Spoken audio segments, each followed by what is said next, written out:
And now, ladies and gentlemen, the moment we've all been waiting for. Please welcome the Dean of the UPSA Law School, the Managing Partner of Access Legal, and the Chair of the CEO Network Ghana, Lawyer Ernest Kofi Abuchi.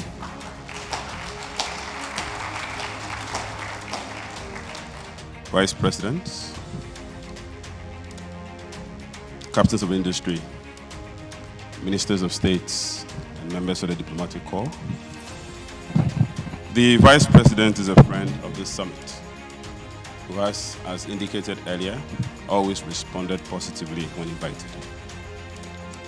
Few people have the commitment and passion and the marching office and authority to speak to the theme of the summit than the Vice President. And it is therefore in light of that I request respectfully that we all rise to welcome our guest of honor, the special guest of honor, His Excellency the Vice President of the Republic.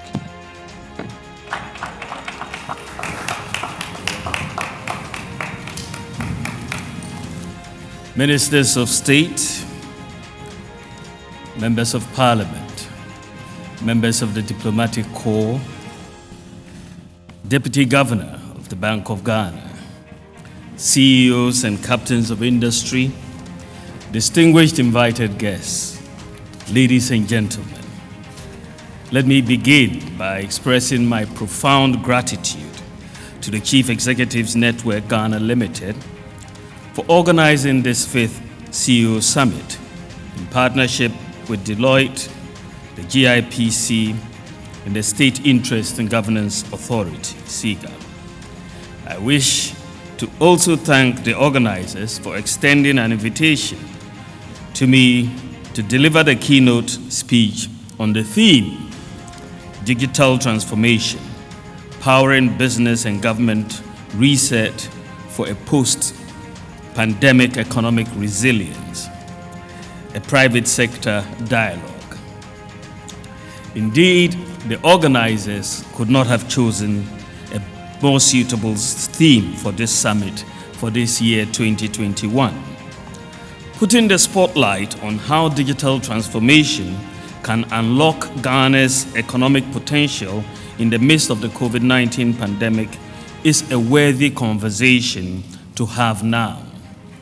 Let me further express my appreciation to the Chief Executives Network Ghana Limited and other sponsors for organizing this annual event for the past 6 years with the objective of continuing to provide a platform to give business leaders and policymakers the opportunity to engage on issues affecting businesses and the economy in the age of digital transformation.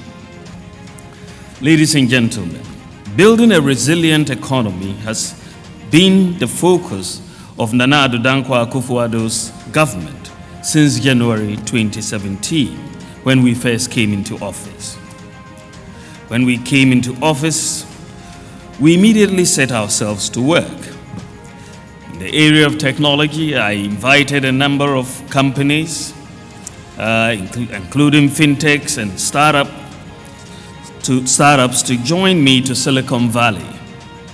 We engaged a number of IT solutions companies, experimenting with innovative ideas, doing research into different areas of applications from agriculture to medicine, in the delivery of financial services, and in machine learning or artificial intelligence. On our return, I invited these companies back to the Jubilee House and charged them to help provide solutions to our development bottlenecks and promised them our fullest support in any area of application, especially in 3 areas: how to improve the business environment, how to address government administrative bottlenecks in service delivery to households and to the business sectors, and how to formalize the economy. In 2020, the COVID-19 pandemic raged the world and severely affected all aspects of our lives.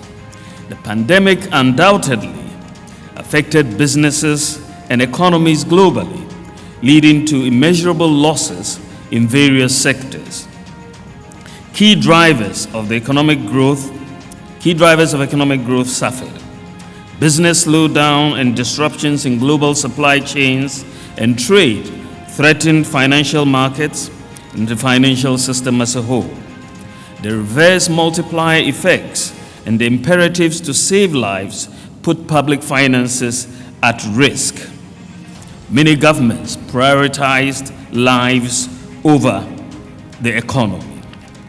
Soon, not only were we confronted with the challenge of social disruptions, but also the challenge of saving the economy so that we can continue to provide needed savings to households and businesses. A large number of businesses were forced to shut down totally, and others had to operate significantly reduced capacities. Ghanaian businesses were also significantly affected in diverse ways, creating high levels of uncertainty and a plunge in business confidence. Ladies and gentlemen, the world in the year 2021 continues to live in uncertain times and moving in uncertain directions. COVID-19 continues to put public health at risk. Nimbly, Ghana has made a combination of social and economic interventions and policy choices on many fronts. What Ghana has done and continues to do square well with the way advanced economies are carrying out the fight against the pandemic. And in some cases, we are doing even better. We continue to deploy an array of social economic interventions, temporarily lowering the bar on fiscal prudence, and continue to revise policy choices and interventions as needed. The central bank ably is doing its part, lowering interest rates, easing liquidity, mindful not to ignite inflation more than the economy can handle and more than what people expect. With the expectations that the pandemic will wane soon, the Ghana Cares program laid out a set of policy pathways and instruments to stabilize the economy and stimulate recovery in the shortest possible time. Ladies and gentlemen, what is left is how the private sector would respond to the policy innovations and interventions which government has put together. We will continue with our comprehensive efforts to save lives, safeguard the educational system, minimize interruptions in the educational system, ensure micro, small, medium, and large enterprises continue to thrive and continue to fuel the economy even as the pandemic persists. It is in the middle of all these challenges that we must continue to re-examine our ways and means of doing things, from home to the office, from the farm to the factory, between government and citizens and businesses, and vice versa. We must continue to challenge ourselves on how to deliver learning services, our conventional notion of the classroom, and how to deliver and manage our health system. It is absolutely imperative to reset and reignite business and the economy in these times to ensure continuous growth and development of the Ghanaian economy. The pandemic has presented a much-needed opportunity with which we can reset the economy while still building upon the solid foundation laid before 2020. The COVID-19 pandemic has demonstrated ample systematic flaws in the way we do things, including the way we conduct business, thereby requiring us to rethink and reorient ourselves and our businesses. We cannot succeed if we hold on to the old ways of doing things. If we want to survive, we will have to dwell on the lessons learned from the pandemic going forward. Our government continues to take steps to sanitize the regulatory environment for the conduct of business in Ghana. Our efforts at digitization, by working towards a cash-light economy, providing a framework for electronic incorporation and regulation of business entities under the new Companies Act and e-procurement, to mention a few, are all aimed at making it easier to conduct business in Ghana. I appreciate the fact that we can do more, and this is in this regard, I wish to extend a warm invitation to the business community to engage us on measures they will want the government to put in place to make it easier for them to do business. It is essential to mention that in our bid to reset business and the economy, digitization has an enormous role to play. One of the lessons the pandemic has taught us is that digitization is the future, a future that perhaps started yesterday.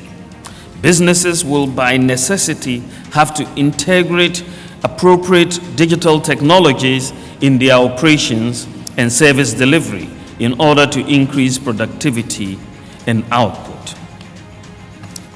Distinguished ladies and gentlemen, one of the biggest issues that has confronted our economy and many African economies has been the highly informal nature, along with the manual, bureaucratic, and cumbersome processes involved in the delivery of government services.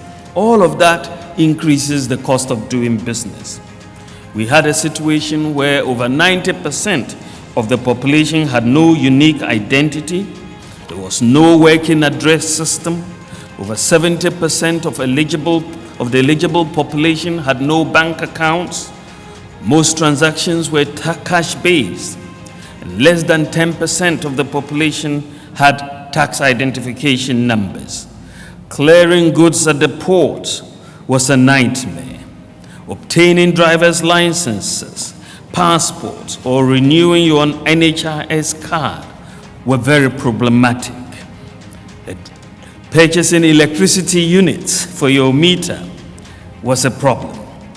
Birth certificates and obtaining birth certificates and manual court processes and so on were inefficient and costly.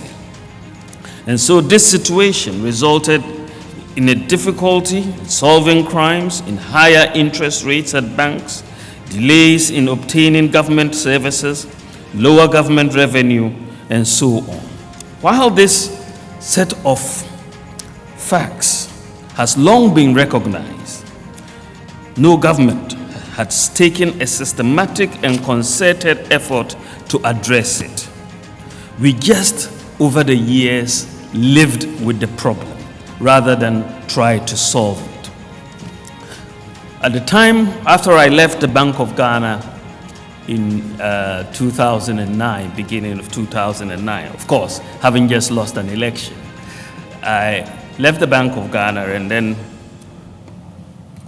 went out as a visiting scholar to Oxford University, where I wrote a book on monetary policy and financial sector reform in Africa. That period gave me a lot of time for reflection on what we had done since independence, and the book chronicles monetary policy and economic policy from independence through to 2008, basically. And I looked at the effectiveness of all that we were doing. Particularly, the question that kept, coming back to mind was, what are we doing? How come the interest rates that we want to decline are not declining? For the most part, monetary policy would bring down the monetary policy rate, will bring down the interest rates, but lending rates remain stubbornly high. One needed to really get to the bottom of this. Why are all these inefficient processes in the bureaucracy and so on taking place? It became obvious as I reached at the conclusion of that book that just getting the macro economy right was not sufficient. Getting inflation down was not sufficient. getting exchange rates stable was not sufficient.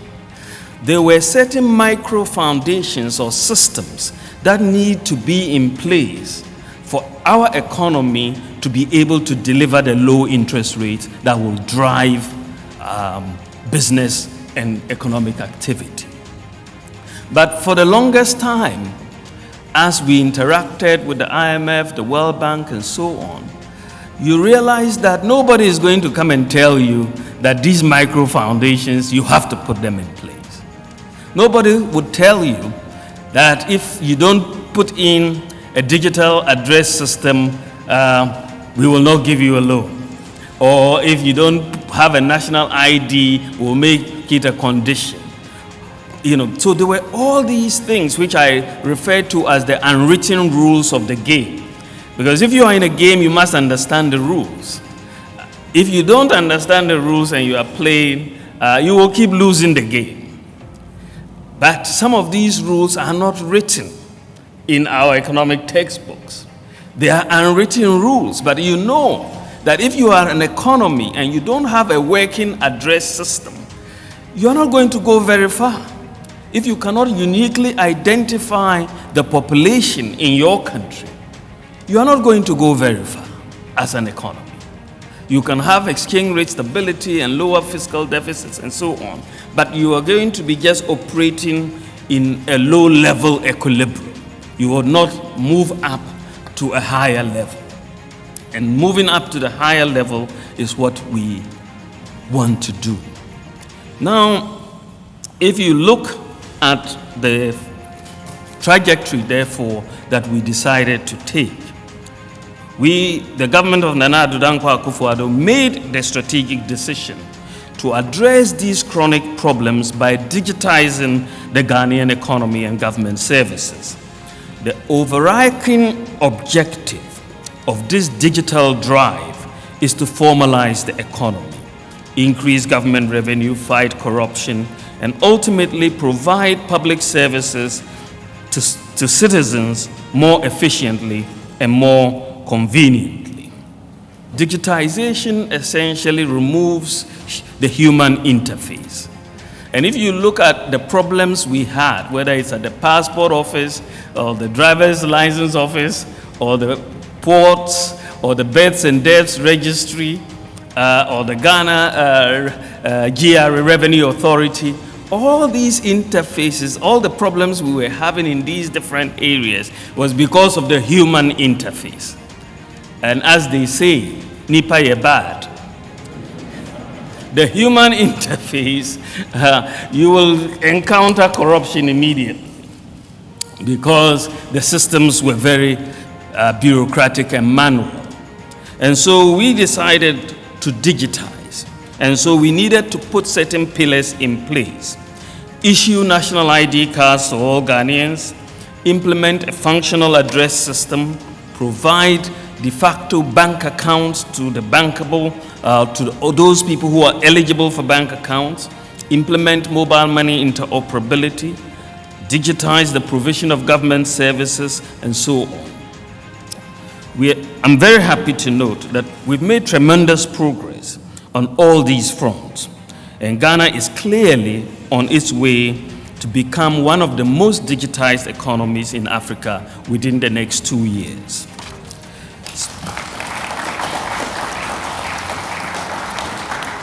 Specifically, we've issued the National Biometric ID card, which no government has been able to do since independence. So far, we have 15.5 million people who have been enrolled, and we expect that this process for the above 15 years demographic, those above 15 years of age, that process will be completed this year. We will then move into the schools and do those below 15 years of age. But this national ID system that has been implemented has provided Ghana a database that will be the anchor for all transactions in the future. We are about to move into a new economy, if you haven't already realized that, because it is going to provide a unique a single source of truth and a unique identity for all transactions across the spectrum. And so this year, what we've been doing since we came into office has been the integration of the national ID database with other databases, key databases. So we've integrated it with SNIT, we've integrated it with GRA, and with GRA, for example, up to 2016, TIN numbers in Ghana were 750,000. By just making the TIN number your national ID number, we've immediately increased it from 750,000 in 2016 to 15.5 million as at now, in terms of people with tax ID numbers. We have integrated the national ID with the NHIS, and we are moving on to Controller and Accountant General's Department. The ghost workers will not be happy, but we are doing that now. We are in discussions with the banks and the Bank of Ghana. The Bank of Ghana is driving all bank accounts will be linked to a national ID number, and the process will start soon, and banks will start, once the process starts, they will start accepting and verifying the individuals using the national ID card. I expect, as the Minister for Communications and Digitalization, will soon announce that we will all, from maybe end of June or beginning of July this year, everybody will have to register their SIM with a national ID number. So we all have to do that, otherwise we lose that SIM. And that will really give us a real identity for all Momo transactions, for example. And it then takes away fraud that is taking place, whether it's SIM box or through Momo and so on. We will discard all of that. We will also, we are also doing the births and deaths registry. The digitization there is about 80% complete now. But what we are putting in place with the births and deaths registry is a system where we hope from next year, when a child is born, right at birth, within a month, each child will be given a unique national ID number across the country.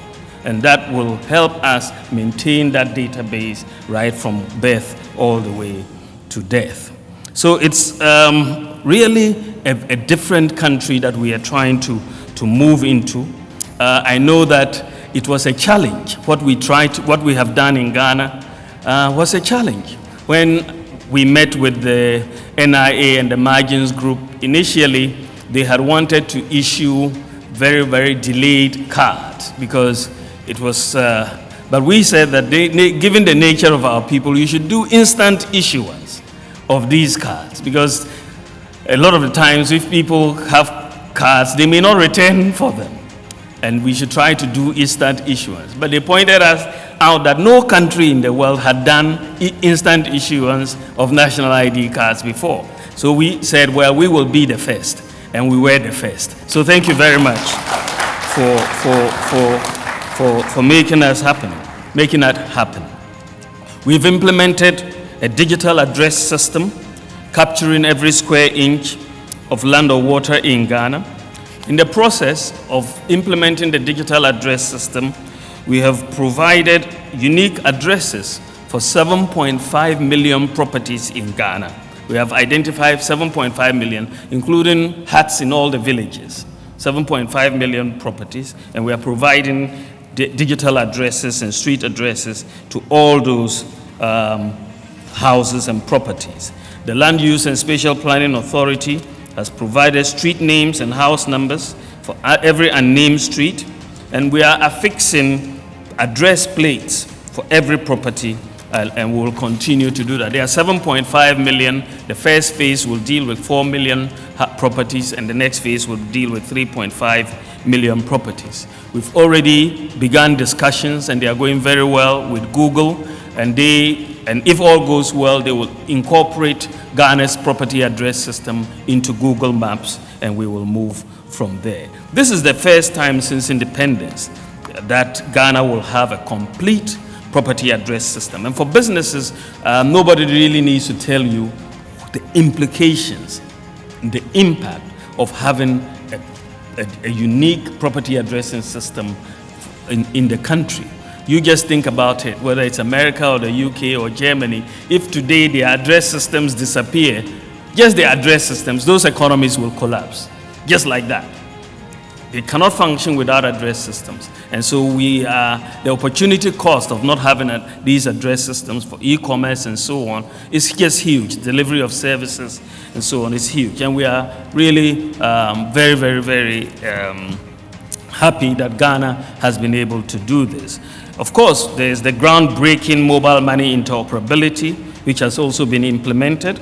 The mobile money payments interoperability has made it easy for transfer of money across different telcos and between bank accounts and mobile wallets. That is the unique feature of Ghana's interoperability. You're not just going between different telcos, but between bank accounts and mobile wallets. And since you have so much in the system, it has solved the major problem of people having access to bank accounts, because of mobile money interoperability, bank accounts or mobile money accounts are essentially functioning like bank accounts. The data shows that Ghana currently is the fastest growing mobile money market in Africa, and the total value of mobile money transactions in 2020 during this pandemic was 569 billion Ghana cedis. That's about $100 billion in 2020. It's just mind-boggling, right? Mobile money transactions in 1 year, because of interoperability, have reached $100 billion in Ghana. Now, checks, on the other hand, amounted to 180 billion instead of the 569 billion for mobile money. So checks are slowly, of course, I think it wouldn't be long, Deputy Governor. I think checks will soon be history as we go on.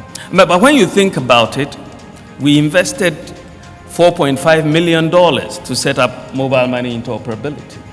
Just $4.5 million. And it's generating transaction of about $100 billion.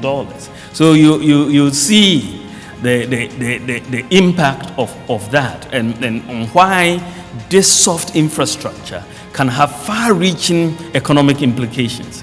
You could have built an interchange, for example, for $50 million, but the impact on the economy would be much, much less when you look at this happening. So we are looking at this. We've also brought in the universal QR code, which is also unique in its own way, to reduce the dominance of cash in the economy. We needed a system which would bring in everybody. The point of sale devices that banks have are not accessible to your waakye sellers or the trotro or operators or your tomato sellers in the market or Kobe sellers. Those, systems, the point of sale devices are too expensive. But these are where a large volume of transactions are taking place. So if you want to go into a cashless or cash-light economy, you must have a system that allows electronic usage of these systems by every merchant. And this is why we thought that we should leverage on our mobile money interoperability, which everybody uses mobile money, bank accounts and so on, and bring in a universal QR code, which is available to every merchant. Shoe Shine Boys can have their QR codes, and the QR codes are basically free to have. So everybody can have a QR code. Even beggars can obtain their QR code in case you don't have cash on you. They can, the beggar can give you their QR code, and then you can send them cash. We are catering for everybody.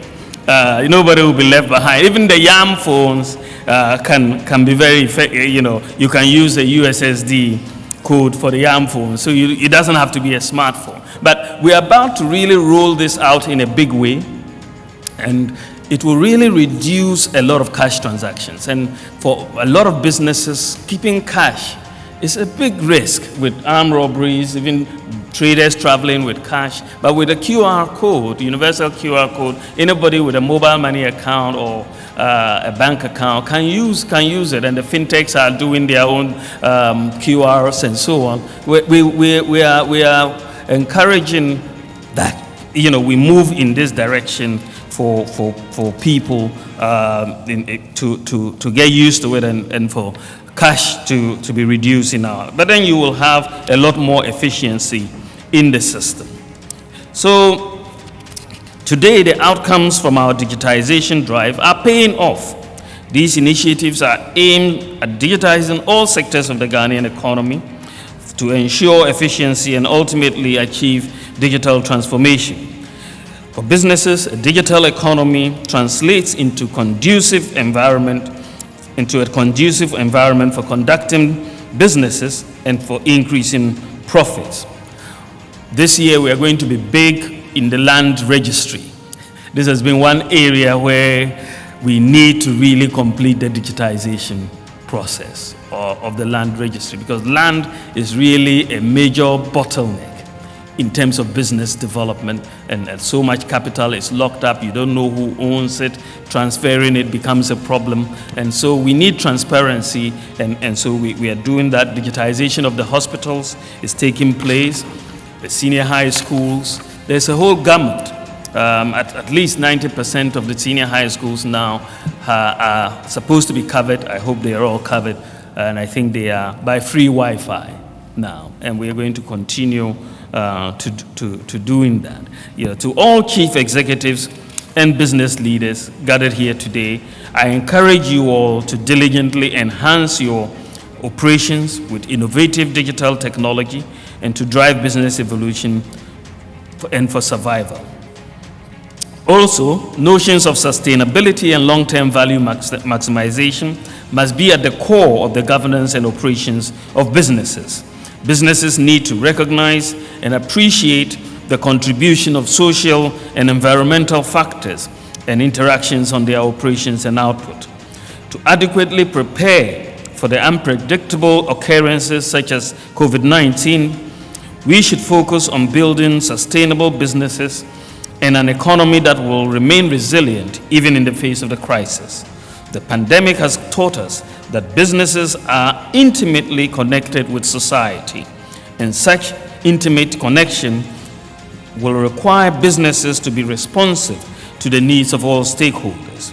The attainment of the Sustainable Development Goals as well as Agenda 2063 is an aspiration we must all continue to collaborate and work towards in our quest to reset the economy and businesses during the COVID-19 pandemic. We must remain committed to achieving these goals.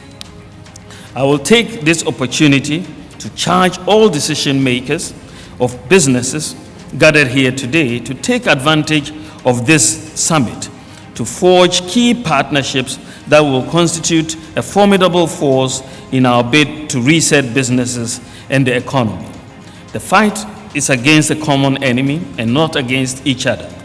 The exchange of ideas and resources is cardinal if we are to emerge victorious from the negative conditions created by the pandemic. Addressing the socio-economic impact of the pandemic also required that we vaccinate as many people as possible against the virus in order to revitalize safe economic activity that will grow our economy. We vaccinated close to 1 million people, and we will do more subject to obtaining more vaccines. Our vaccination quest is a glaring testament of government's commitment to getting the economy back on track, and government will strive to ensure that a majority of Ghanaians are vaccinated in order to achieve herd immunity. We've now, however, decided to digitize the vaccination card, which you will receive when you get vaccinated. so that the card is now being embossed with a QR code, so that wherever you go in the world, when they digitally check your vaccination, they will see that indeed you have had one vaccination or two vaccinations, and therefore it cannot be altered. And this is the advantage of it, so that we become part of the global citizenry. And I think that will be good for Ghana. I wish you all the very best in your deliberations, and we look forward to the outcome of your deliberations. And I thank you for your attention. God bless us, and God bless our homeland, Ghana. Thank you very much.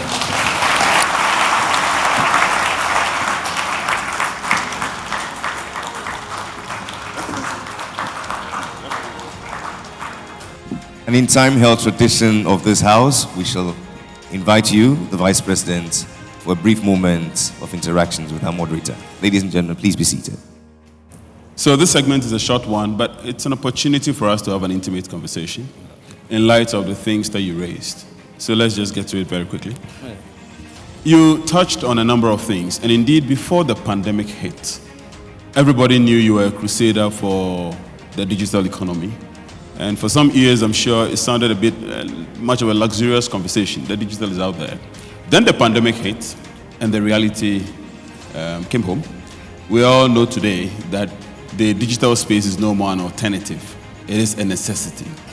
The question is, are you happy, in light of all the things that you said, are you happy with the state of the rollout of the digital economy? And if you're not, where do we move from here? Well, thank you very much. I must say, one of the important aspects of Ghana's digitization is that we have done it with the private sector.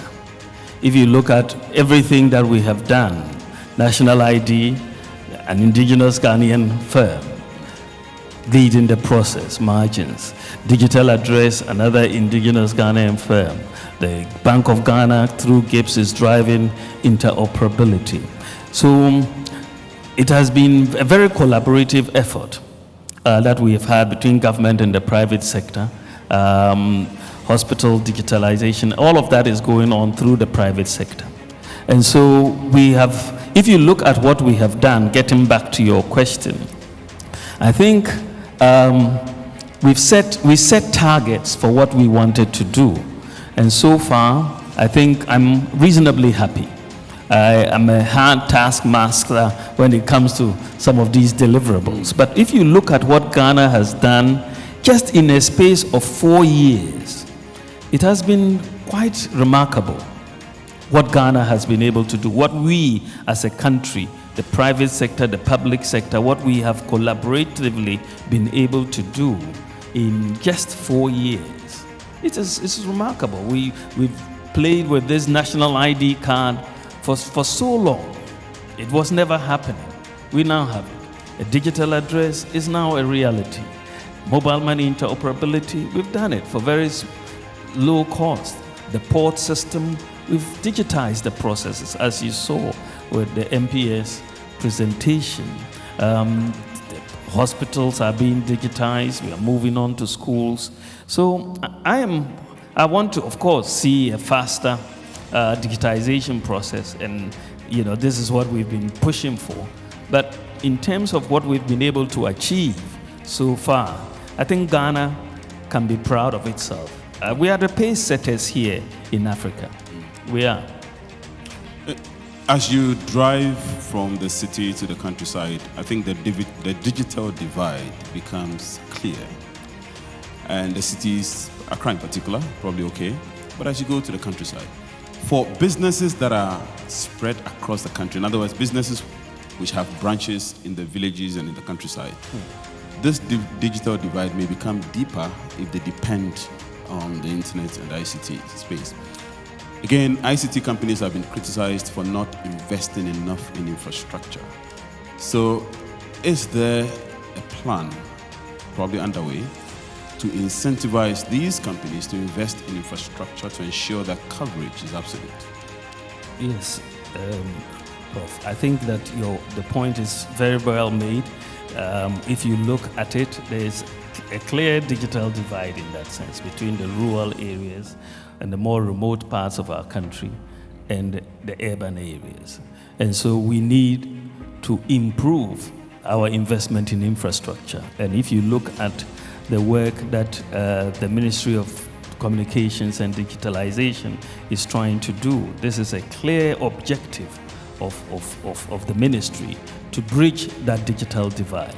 And we're encouraging the private sector also to move in that direction. So we want to definitely do so. Otherwise, we will have problems in achieving the full impact of digitalization. Closely related to this is the issue of data. Again, until the pandemic hit, some people were surviving pretty much without the internet and digital stuff. Now the digital economy, the digital space is an inescapable reality. So data has become, in some circles, a human rights situation. Some research has indicated that the average household spends about $2 on a 1 gigabyte control data, which has been estimated to be pretty high. So even though Ghana is doing well ahead of its West African neighbors, question is, are there plans to come down on the cost of data? Yes, I think that you've touched again on a very important point, and this is why in the last budget the cost of data was reduced. As you know, it is a major. We are doing well in West Africa. There's no doubt about that, and so we have to look at that in perspective. This is also why, for example, we are trying to provide free Wi-Fi in the universities and also in the senior high schools. The project has gone pretty far. Almost 90% of senior high schools are now covered across the country, so that people who would not normally be able to afford data at current prices will have the opportunity to access. If we can get our schools done, we want to do all libraries. We have about 86 libraries, public libraries in the country. So far, the 16 in Accra have free Wi-Fi currently, as we speak. And we want to roll that out to the rest of the country. We are now having discussions for Wi-Fi to the police stations as well, and all of that. And those will all be accessible. But I think that the issue of bringing down further the cost of data, this is what you are saying. Ideally, you would want it free, right? Who does it? But we have to balance the interest of revenue generation on the one hand with also moving these forward. Yeah. In your presentation, you mentioned the fact that you're trying to remove the human interfaces to avoid the prospects of corruption and all these challenges of humans, being in the mix of things. But you would also agree that as you remove the human interface, then the unemployment situation comes in as machines and the automated systems kick in. Question is, do we have plans to contain the fallout of the digital economy, which deals a lot with the non-human part of things, and therefore the unemployment situation, which is already acute? That's the first part, respectfully. The second part, sorry about that. I said questions, so sometimes I have a problem with questions. The second part, respectfully, is do we have plans of skills training that is consistent with the digital economy? Blockchain technology is out there, but you hardly hear of it here. And as someone in academia, it's a bit of a shame to us. The AI environment is going to create the same unemployment thing that I mentioned. So as you tie that in with the first question, I'll be happy if we can address the unemployment situation together with the skills training. That's again another important issue. But if you look at where we are and how we are trying to use digitization to deal with this economy, in fact, the current systems, we believe, are costing this economy so much. The theft that is taking place at the ports because of manual systems, the savings government can make by digitizing can be invested in so many different areas to create more jobs, to move agriculture, industry, and so on, infrastructure. So there are many. You look at what we've been doing recently. The last 4 years, through bunkering and illegal activities, government has lost tax revenue of about 4.7 billion Ghana cedis. We have decided to digitize the fuel retail system, which we just rolled out. Now, if you save 1 billion cedis a year in revenue by that digitization process alone, what can you use to do it? Look at what we've done with drones. The remote areas of Ghana could not access critical medicines and blood supplies and vaccines, right? We've brought in Zipline. The drone services have started. This has created jobs. All these drone centers, we have 4 now. By the end of this year, we'll have another 4, which will cover the whole of Ghana. These drone services are 100% manned by Ghanaian flight engineers. 100%. This is jobs that it is creating. Last week I heard that they have come to Ghana to get a few to go to Nigeria to help set up a few Ghanaians to go. We are now going to be exporting that skill in that sense. So technology, historically, whenever new technology comes in, there's always a fear. You saw that in the Industrial Revolution, and there's always a fear about how is it going to impact on jobs. But we are in a much better situation in our stage of development than, say, a Germany or a US or a UK. They're in a very different stage. We still have major expansions to do in various parts of our economy. And we believe that if we bring in the technology in those areas, you will have more jobs, ultimately. You're not going to get many robots take over production in Ghana tomorrow. It will take some time before we get there. But we can really see opportunities in many different sectors where technology, whether it's in agriculture or industry, where technology can expand job opportunities. Entrepreneurs, because of the availability of technology, will set up new businesses that they were not able to even think about 5 years ago. The new opportunities are coming up. Jobs, digital address system. Someone has written an application. They are employing people. We have some of the skilled people. Now, of course, you have to tailor your skills development to what is emerging. And you see that we are going to try to do exactly that. The skills development program to be able, but we have very, very talented kids in the technology space. Very talented. Would have wished to ask many more questions, but this is the Vice President, whose time is very limited. Kindly please appreciate the answers. Thank you. Ladies and gentlemen, the Vice President of the Republic, His Excellency Alhaji Dr. Mahamudu Bawumia.